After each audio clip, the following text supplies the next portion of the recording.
Halo semuanya, selamat datang di channel Fitra Eri. Honda Integra Type R DC5. Ini adalah sebuah Type R yang sangat istimewa. Dan walaupun mobil di sebelah saya ini adalah tahun 2006 yang artinya sudah berusia 17 tahun, harga bekas mobil ini lebih mahal daripada Honda Civic Type R terbaru, yaitu Type R FL5.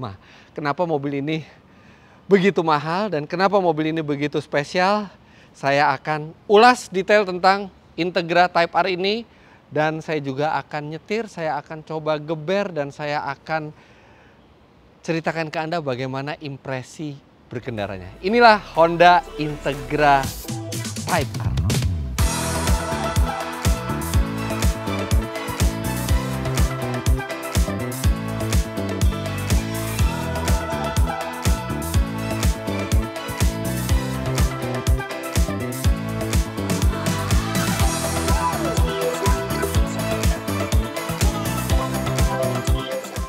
Jadi Honda Integra ini adalah generasi keempat dari Integra. Integra pertama kali keluar tahun 1985, jadi dia itu memang khas ya. Integra itu coupe 2 pintu dan sangat laris di Amerika Serikat terutama.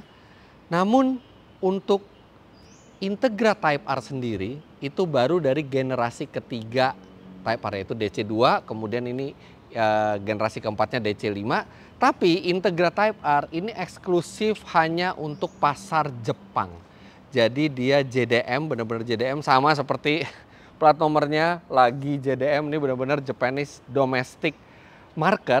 Dan mobil ini spesial karena dia memiliki mesin yang sangat istimewa. Kemudian ini adalah generasi terakhir Integra yang formatnya masih 2 pintu, karena setelah generasi keempat ini Honda sempat menghentikan, sempat menyuntik mati Integra karena menurunnya pasar mobil coupe, dan baru muncul lagi Integra itu di tahun 2022 di Amerika, tapi sudah dengan format 4 pintu. Jadi Integra yang 2 pintu ini adalah yang paling terakhir, dan Integra yang terbaru juga ada versi kencangnya tapi namanya Type S, sedangkan ini masih menyandang nama yang sakral bagi Honda, yaitu Type R. Tentu saja berbicara Type R kita harus ngomongin mesinnya dulu. Dan ini dia memakai mesin K20A, mirip dengan yang digunakan di Type R lainnya seperti Civic Type R yang FD2, yang FN2, memiliki mesin K20A juga. FN2 agak berbeda sedikit, dia K20-nya tidak terlalu bertenaga seperti ini. 2000 cc, 4 silinder tanpa turbo, tanpa supercharger, jadi naturally aspirated engine dengan teknologi iVTEC yang menghasilkan tenaga 220 HP dan torsi 206 Nm. Memang torsinya kecil ini mobil, 206 Nm, dan torsi maksimal itu juga baru didapat di 7000 RPM. Tapi mesin 2000 cc tanpa turbo bisa menghasilkan 220 HP, itu artinya 110 HP per 1000 cc, itu luar biasa. Dan bahkan redline-nya atau limiternya mobil ini melebihi 9000 RPM. Dan ini K20A ini adalah mesin terakhir Type R yang masih naturally aspirated engine. Setelah ini Integra Type R tidak ada lagi, mesin ini masih dipakai di Honda Civic Type R, tapi begitu Type R-nya berganti generasi menjadi FK2, mesin ini sudah tidak dipakai dan dipakailah K20C yang sudah memakai turbo sampai sekarang. Jadi ini adalah mesin terakhir Type R yang masih naturally aspirated. Dan untuk unit yang di sebelah saya ini, dia sudah melakukan beberapa modifikasi tapi minor. Jadi ini semua mesin masih standar, tapi ya air intake-nya sudah diganti yang racing, kemudian knalpotnya sudah diganti yang racing, dan ECU-nya sudah diganti yang racing. Nanti kita coba rasanya seperti apa, tapi yang lainnya masih relatif standar. Oh ya, mobil ini menyalurkan tenaganya ke 2 roda depan lewat transmisi manual 6 speed khas Type R.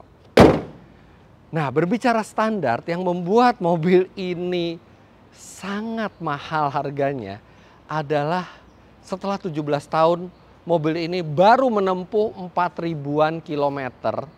Bayangkan 17 tahun hanya 4.000-an kilometer.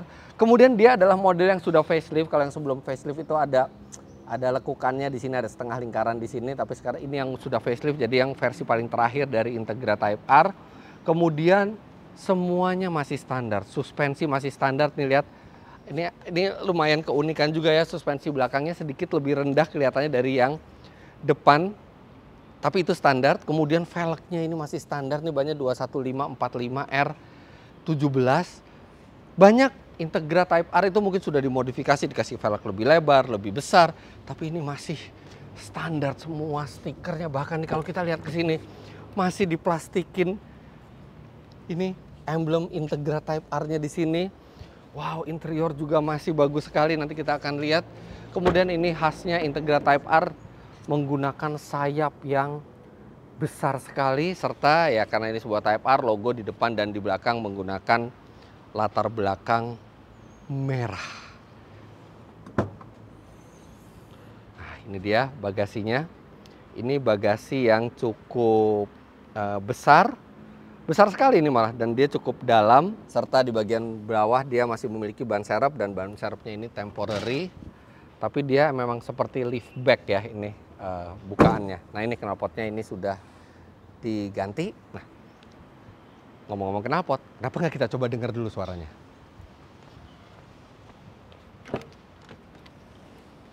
Kuncinya khas Honda di tahun itu, seperti ini. Oke, sekarang kita kontak. Dan untuk starter bisa dua cara. Yang jelas harus injek kopling, bisa diputar kuncinya atau pencet tombol engine start yang merah ini. Pasti dari sini lebih enak. Nah, mesinnya tuh garing banget ya. Mesinnya garing banget.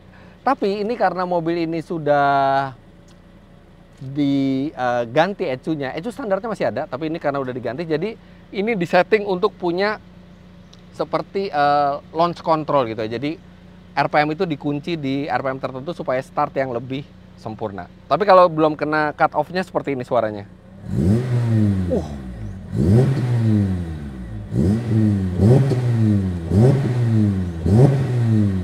Aduh, garingnya. Dan begitu kita kenakan, kita mau start gitu ya, kita bisa gaspol aja, dan sistem launch control sederhananya itu akan ngekat di sekitar 4.000-an kalau nggak salah. Kita coba dengar. Jadi kalau mau start, bayangin gitu kan, pakai Integra Type R mau start.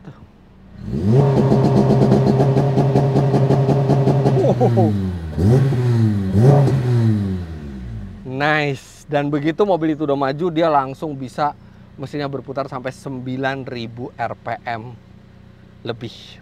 Dan makin istimewa lagi karena mobil ini tahun 2006, dan 2006 adalah tahun terakhir Integra Type R ini diproduksi.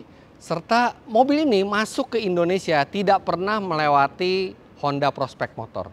Jadi hanya importir umum yang menjual mobil ini pada saat itu. Dan harganya lumayan mahal, 500 miliar kira-kira, 500 juta rupiah pada saat itu. Lebih mahal dibandingkan Honda Civic Type R FD2 yang dijual di 400 jutaan rupiah pada saat itu. Dan mobil ini populasinya tidak banyak jadinya di Indonesia karena harganya cukup mahal. Ternyata sekarang menjadi lebih mahal lagi, bahkan lebih dari 3 kali lipat harga barunya. Luar biasa. Nah, karena dia sebuah Type R, jadi ini velgnya juga spesial warna putih. Ini velg khusus untuk Type R. Remnya sudah menggunakan Brembo 4 piston, jadi dia sudah sangat kuat pengeremannya. Serta ada body kit ya, terus ada stiker Type R, serta yang khas dari Type R dari zaman dulu sampai sekarang adalah semuanya merah. Trim interior merah, joknya ini spesial jok dibuat oleh Recaro.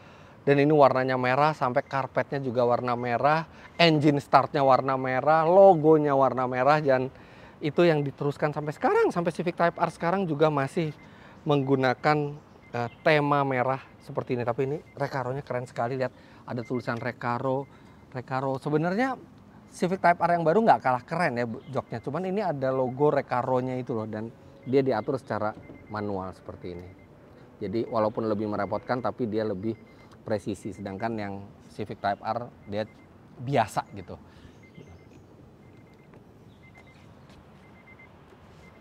Dua pintu tapi memang dia tidak frameless ya. Jadi dia masih pakai frame seperti ini. Ini buka tutupnya, aduh ini masih seperti baru, benar-benar seperti baru.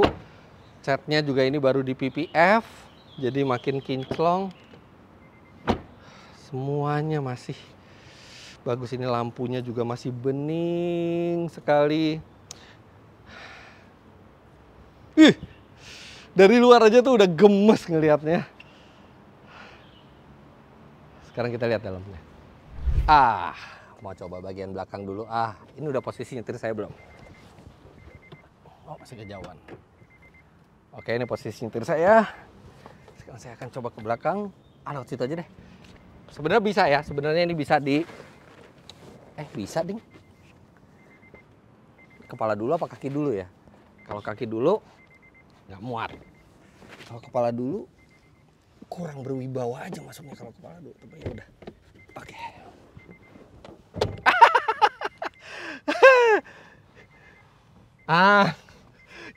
Jadi di sini mentok.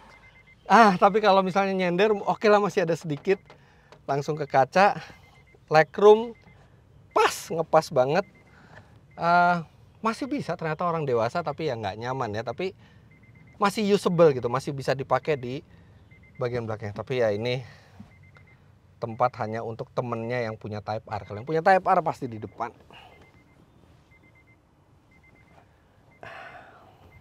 Nah, ini keluarnya gimana ya? Nggak mungkin keluar kepala dulu, pasti kaki dulu. Habis itu kita di sini masukin gigi mundur. Aduh, masih kejeduk juga. Nah, di depan. Wow, ini bangkunya ketat banget ya. Ini bener-bener ngepres banget, terutama di bagian panggul sini. Ini bener-bener ngepres sekali.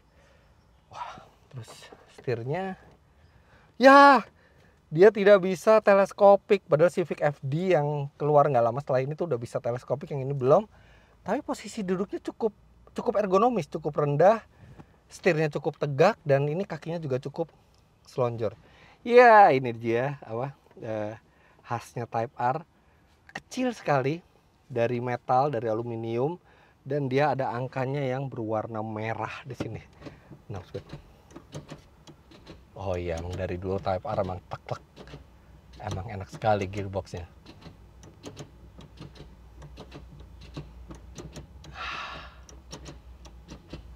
Oke, AC dia sudah menggunakan climate control, tapi bukan digital, tapi dia bisa auto. Dia nggak bisa auto. Dia bisa auto di sini. Terus habis itu, nah ini head unitnya masih dari zaman itu nih, pakai Alpine. Kayaknya sih dulunya barunya mungkin nggak ada head unit ya, karena ini kelihatan dipasang di sini. Tapi ini head unitnya period correct nih, Alpine. Terus habis itu nggak ada macam-macam, nggak ada cruise control, nggak ada stability control, nggak ada traction control, bener-bener pure sports car. Engine start di sini, simple semuanya simple. Nah, locknya di sini besar. Dan wah, setirnya enak digenggam nih. Kayaknya setirnya pernah di retrim, kayaknya ya, karena di sini kayak ada sambungan, tapi saya nggak tahu pasti. Tapi yang jelas setirnya di sini ada labelnya Momo. Jadi ini kolaborasi Recaro yang bikin joknya, Momo yang bikin setirnya, dan ini setirnya digenggamnya enak sekali. Pedalnya sudah aluminium, ada emblem Integra Type R di sini, dan sudah ada cup holder. Lumayan bisa taruh minuman di sini, tapi hanya dua ya, kanan dan kiri di tengah. Tapi di pintu hanya bisa untuk kertas-kertas. Masya Allah. Oke, ini ada STNK-nya, jadi ini full paper ya. Pajaknya 3,9 juta setahun. Murah sekali. Oke, untuk mobil seistimewa ini adalah buku maintenance. Dan karena mobil ini langsung dari Jepang, buku maintenance-nya bahasa Jepang. Mungkin ini berlaku kalau Anda maintenance-nya di Honda Jepang ya, tapi kalau di Honda Indonesia ya nggak bisa. Ini buku maintenance-nya tuh. Kemudian dia ada, maaf, udah 10.000 yang punya nih. Apa ini? Nggak tahu. Ini manual buku manual yang tidak akan membuat kita lebih jelas, tapi membuat kita lebih pusing karena semuanya bahasa Jepang pakai huruf kanji. Tapi ini masih ada. Oh, dan saya tanya ke yang punya ini, by the way ini teman saya itu Andreas Stanley, Crazy Rich Surabaya, kalau Anda bisa tahu, ini yang pemilik mobil ini. Dia bilang itu semuanya masih lengkap sampai dokumen ekspornya, semua yang pernah dilakukan ke mobil ini itu masih terdata dan ada lengkap semuanya. Dan ini benar, coba kita lihat, 4.400-an kilometer. Wah, terus instrumennya juga latar belakang putih nih. Kalau di zaman itu instrumen latar belakang putih tuh kesannya racing sekali. Dan simple, dia cuman tachometer, speedometernya juga cuman sampai 180 km per jam. Kemudian ada suhu mesin dan fuel. That's it, udah. Nah ini sebenarnya mobil ini bisa lebih dari 180, tapi kalau misalnya belum dibuka ya ECU-nya ya dia cuma 180 karena ini untuk pasar Jepang, peraturan di sana seperti itu. Tapi ini mobil kenceng. 0 sampai 100 km per jam standar pabrik saja itu sudah di 6 detikan, 6,0 sampai 6,1 detik, dan itu sangat kencang untuk mobil non turbo dan penggerak depan. Udah deh. Cuman nggak bisa sekali pencet, dia harus pencet terus. Udah nggak sabar rasanya. Gimana kalau kita langsung jalan dan kita rasain mobil ini seperti apa? Aduh, jauh sekali ya.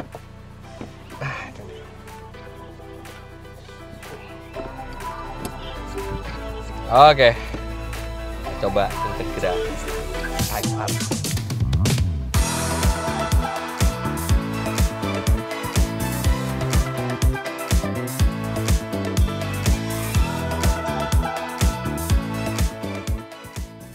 Pertama pasti saya pengen tahu tarikannya. Oke, sekarang gigi 2. 1, 2, 3. Ini gigi 4. Gigi 2 ya. 1, 2. Wah. Wow. Wow. Itu gigi 3 spin bannya waktu pindah gigi. Wow. Ini ganas ini mobil. Dengar suaranya. Dan ini kenceng sekali. Wow. Nggak nyangka, saya tahu mobil ini kenceng, tapi nggak nyangka sekenceng ini ya. Mungkin karena ECU-nya sama knalpotnya ya. Ini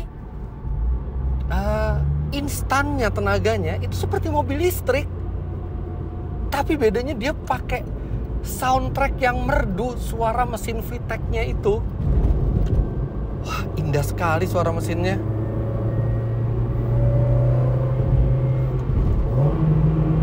Kalau pakai gigi 3, masih sangat kencang.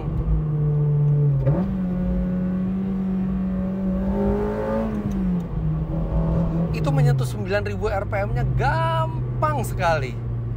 Gampang sekali.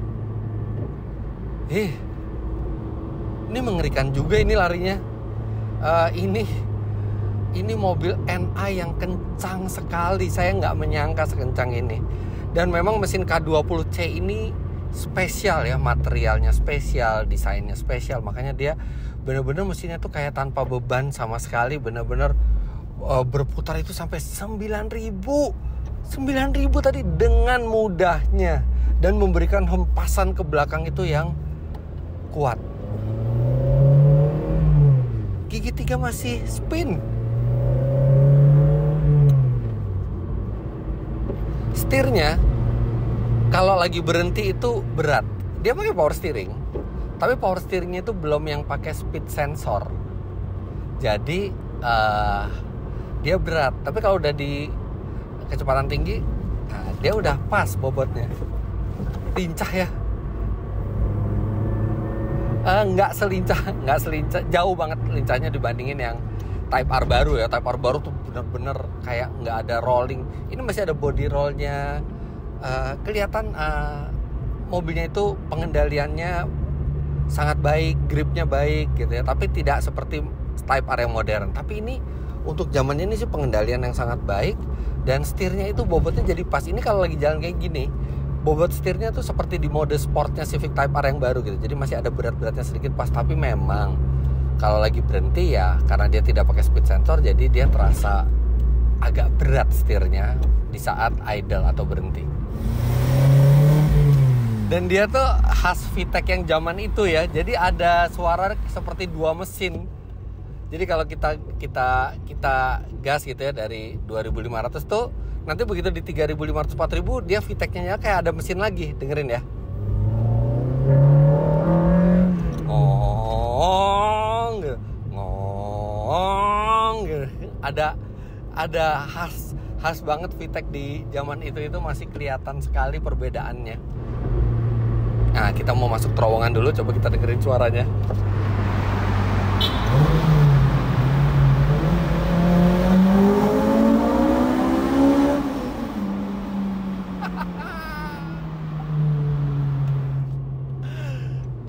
Aduh, teriakan mesinnya.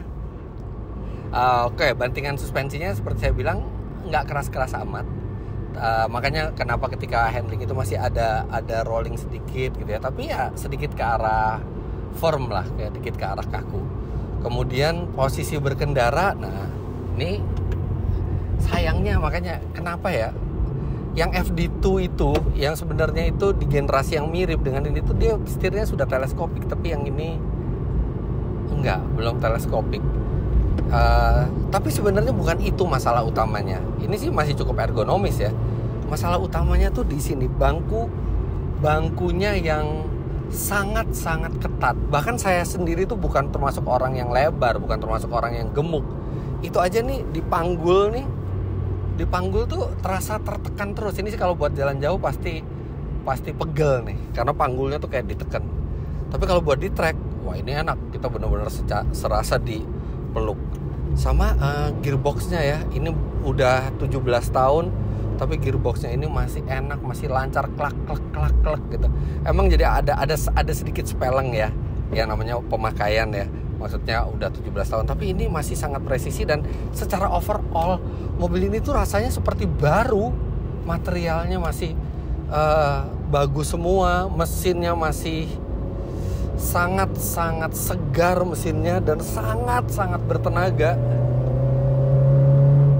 Aduh, itu lihat suara VTEC-nya. Visibilitas ke belakang, nah ini wingnya itu berada di tengah-tengah, jadi wingnya cukup menghalangi, tapi sebenarnya visibilitas ke belakangnya masih cukup lega, cuman ya ada wingnya aja. Nah, tapi hebatnya mesin ini, walaupun dia ganas dan dia bisa sampai 9.000 rpm, tapi ketika dibawa di santai 2.000 rpm seperti ini, itu mesinnya halus dan tenang dan tidak jerky sama sekali. Jadi dia bisa dikendarai dengan santai. Ini lari 50 masuk ke gigi 5, tuh, masuk ke gigi 6. Ya nggak apa-apa gitu, nggak ada masalah di mesinnya. Mesinnya bisa tenang dan inilah memang keunggulan dari VTEC yang benar-benar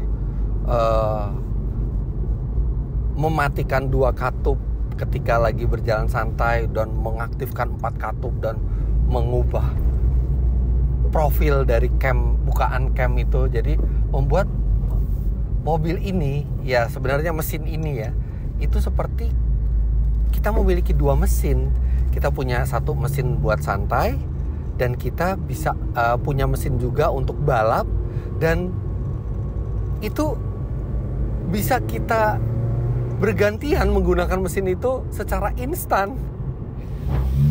Here we go.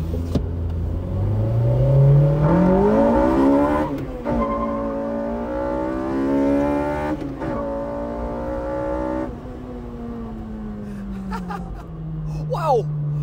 Oh. Anda bisa dengar gigi 1, walaupun saya nggak start gitu ya, nggak dari RPM tinggi. Isinya cuman spin gigi 1. Begitu masuk gigi 2 masih spin panjang, gigi 3 masih spin. Dan mesin ini tuh kayak happy banget disuruh berakselerasi tuh happy gitu. Aduh, sampai 9.000 lebih tadi. Dan mesinnya tuh nggak ada kayak dipaksanya sama sekali, bener-bener free spin gitu mesinnya. Ini mesin yang sangat-sangat indah. Dan kemudian ada remnya. Ini remnya sangat pakem. Langsung jeroan pindah ke depan semua. Dan ini dia tuh sensitif ya remnya. Jadi kita kalau kayak jalan normal itu kita nginjek mesti lebih gentle. Jadi emang kerasa seperti remnya racing. Jadi ini terasa seperti mobilnya itu bener-bener teknologi dari balap. Baik remnya, handlingnya, kemudian mesinnya, suara mesinnya. Dan khusus untuk mesinnya, ini K20A ini bisa saya bilang ini salah satu masterpiece dari Honda. Kita bagaikan punya dua buah mesin di sini. Satu mesin yang kalem, yang irit. Ini seperti sekarang saya pakai gigi 6 RPM 2800. Ini mesinnya tenang, irit dan gak jerky sama sekali. Dan sekaligus kita juga punya mesin balap. Dan mesin balap serta mesin yang normal itu bisa bergantian kita pakai sesuai dengan kebutuhan. Dan suaranya. Ini mungkin mobil 4 silinder dengan suara terbaik yang pernah saya coba.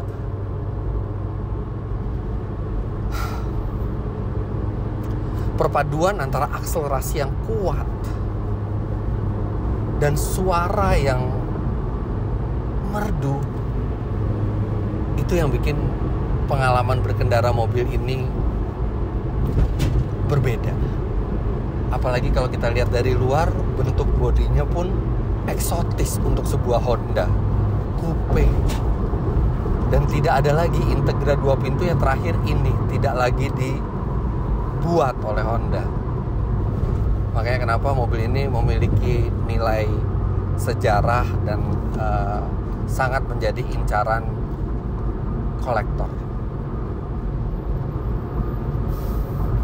Makanya dia mahal.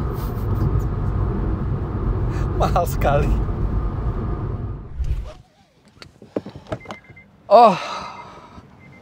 Luar biasa rasanya. Secara performa maksimal, itu mungkin mobil-mobil sekarang, coupe-coupe turbo atau mobil-mobil sedan sport turbo sekarang bisa lebih kencang dari ini. Tapi dipadu dengan kesederhanaannya, dipadu dengan suaranya yang sangat mekanikal dan merdu, menciptakan aura berkendara yang tidak bisa disamai oleh mobil modern. Ini benar-benar masih terasa seperti mobil sport yang pure, yang benar-benar engineer itu bekerja keras bagaimana caranya mesin tanpa turbo dan tanpa supercharger, tanpa bantuan elektronik lainnya, tapi bisa menjadi sebuah mobil yang performanya sangat baik, karena ini mobil tetap sangat kencang dan sangat fun to drive. Luar biasa. Terima kasih Bro Stanley sudah meminjamkan mobil ini. Mobil ini impian dari dulu dan sampai sekarang juga masih impian, karena mungkin saya nggak tega mengeluarkan uang sebesar itu. Tetap saja menurut saya harga itu masih terlalu mahal untuk sebuah Integra Type R. Tadinya saya pikir mobil ini mungkin di kisaran 700-800 juta rupiah, yang mana itu juga sebenarnya mahal untuk mobil yang usianya 17 tahun dan harga barunya hanya 500, tapi ternyata pasar berbicara lain, mobil ini melejit harganya dan mungkin saya nggak akan tega untuk mengeluarkan sebesar itu. Dengan uang yang sama saya masih bisa mendapatkan mobil yang lebih kencang lagi, lebih canggih lagi, tapi memang secara keseluruhan pengalaman mengendarai Integra Type R ini luar biasa dan tidak bisa disamai oleh mobil modern. Hampir semua mobil modern sekarang. Jadi begitulah hasil tes saya, hasil nyoba saya ke salah satu mobil impian saya dari dulu, Honda Integra Type R. Jangan lupa Anda klik like bila menyukai video ini, komentar di bawah, dan subscribe ke channel Fitra Eri jika Anda belum. Follow Instagram saya @fitra.eri, Instagram pemilik mobil ini Andreas Stanley. Terima kasih banyak Anda sudah menyaksikan. Sampai jumpa di vlog selanjutnya. Bye-bye.